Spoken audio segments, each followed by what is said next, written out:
Boker Tov à tous, on continue et on nous dit Uve Moshav Letzim Lo Yashav. Alors, Letzim, c'est les gens qui sont moqueurs. Et Moshav, c'est comme un Moshav, c'est comme une habitation. Alors, ça veut dire quoi, Ashraïch? Que Bemoshav Letzim Lo Yashav, il ne s'est pas assis avec des moqueurs. Ça veut dire qu'on sait que tout le monde est différent, tout le monde a différentes façons de faire, mais on sait que les gens qui sont autour de nous, ils ont une énorme influence sur nous. Même si nous, on pense qu'on n'est pas influençable, même si nous, on pense qu'on a un caractère qui est forgé, qui est très fort, c'est qu'au fur et à mesure du temps, eh ben, on vit quand même avec son entourage. Ça veut dire que quand on est dans un endroit, c'est très difficile de garder ses positions. Si tout le monde est en pantalon et toi, tu es la seule en jupe, tu sais qu'à un moment donné, c'est sûr que tu vas avoir ce mauvais penchant de te mettre en pantalon. Tu sais que si tous les jours, tout le monde va manger pas cachère et que toi, tu as envie de manger cachère, combien de temps tu vas tenir? Et peut-être qu'une fois, tu vas juste goûter, peut-être qu'une fois, tu vas te laisser aller, ou peut-être une fois, tu vas pas faire attention, tu vas quand même mélanger le lait et la viande.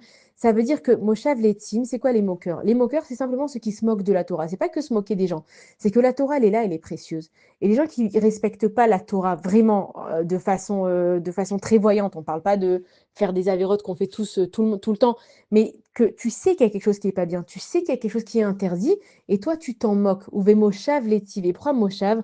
Parce que quand tu restes beaucoup avec ces personnes-là, finalement elles deviennent ton habitation et tu vas devenir comme eux, parce que l'être humain, il a quand même une nature, c'est qu'il n'a pas envie d'être différent. Il a envie d'être avec qui il est, de se sentir bien. C'est très difficile de nager à contre-courant. Donc plutôt que d'être toute ta vie et de te battre contre ce qui n'est pas bien pour toi, on te dit Moshav, ça veut dire change d'habitation. Ne reste pas dans un endroit où tu sais que c'est pas bon pour toi. Même si dans cet endroit, bah, au Hachem, peut-être que tu as une bonne parnassa. Mais à quel prix, en fait, l'argent vaut le sacrifice de peut-être toi, de peut-être ta neshama, de peut-être ton mari, de peut-être ta femme, de peut-être tes enfants.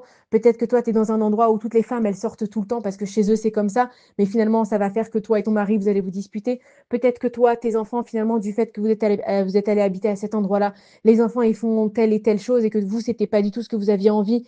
Mais du coup, les enfants, ils veulent pas être différents, donc vous êtes obligés de vous adapter. C'est vraiment Moshav Letzim, ça veut dire ceux qui se moquent de la Torah, ceux qui se moquent même pas forcément que de la Torah. On dit que des Eretz Kadma la Torah, que le savoir-vivre, il est avant la Torah. C'est que les gens qui n'ont pas de savoir-vivre, qui vont prendre une place de parking, qui vont se garer tordus, qui vont laisser traîner les choses derrière eux. Dire que combien de temps, toi, tu vas faire attention? Et même quand tu vas faire attention, moi, Chav, les teams, ils vont se moquer de toi, ils vont dire, ah, voilà Madame Écolo qui fait attention à tout. Ah, tiens, voilà la rabbinite, voilà le rabbin. C'est qu'à un moment donné, cette pression, elle va être tellement grande que c'est sûr que tu vas craquer. Et donc, on te dit, Ashrei Aïch, heureux soit l'homme. Quand on dit l'homme, évidemment, c'est l'être humain en général, donc c'est l'homme et la femme. Heureux soit celui, Bemoshav Letim Lo Yashav. Il s'est pas assis avec ces gens-là. Et si vraiment tu n'as pas le choix, tu es dans des conditions, on te dit lo yashav. Alors tu t'es pas assis avec eux. Tu as fait ce que tu avais à faire, mais tu n'es pas resté dans la réunion du bureau après. Tu as fait ce que tu avais à faire, mais tu n'es pas sorti à leur sortie annuelle. Tu as fait au maximum pour ne pas rester avec ces gens-là. Bonne journée à tous.